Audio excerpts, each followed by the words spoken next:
So just what are those details? Michelle Zepeda was the first reporter to get a copy of the report. She begins our breaking news team coverage tonight. Michelle?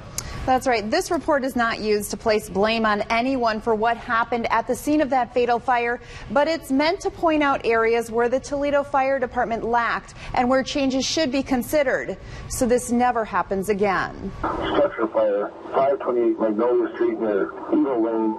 The report states Private Machinsky and Private Dickman were assigned to attack when they arrived on scene. Both firefighters entered this building through a second-story front window. Crews believe the fire to be concentrated on the second floor of Division 2. You've got a heavy fire on the addition on the back.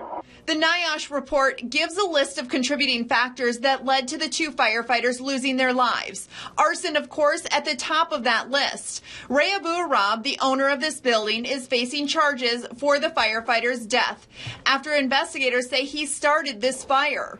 The report also lists crew staffing as an issue. It points out there were 10 probationary firefighters on the scene of this fire. A probationary firefighter has less than 1 year of experience on the line responding to fires. Sources tell me historically in Toledo, probationary firefighters should be teamed up one-on-one with an officer, such as a lieutenant or captain of the department.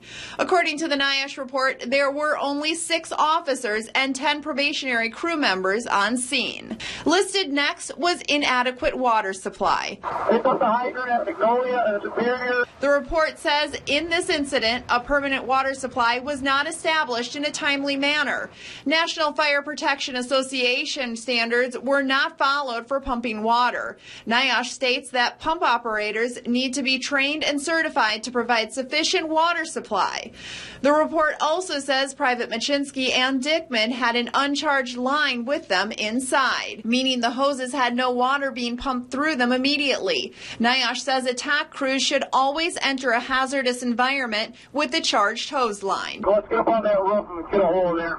Another issue was ventilating the building. NIOSH says another contributing factor to Steve and Jamie's death was not coordinating the ventilation. The report reads that a second-story door and window were open, as well as a door on the first floor and the garage door. NIOSH points out if you add air to fire and don't apply water in an appropriate time frame, the fire gets bigger and safety decreases.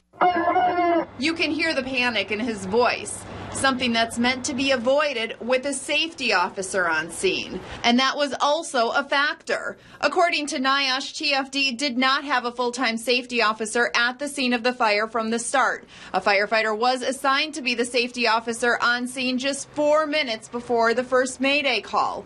A safety officer is in charge of assessing risk at a fire, and their main job is to keep crews safe.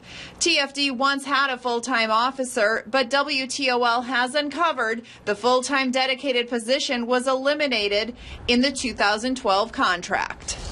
Now, I did speak with Lieutenant Hertzfeld with TFD. At this point, the department is not commenting on the report. The mayor also received a copy of that report and is declining a comment at this point. Reporting tonight, Michelle Zepeda.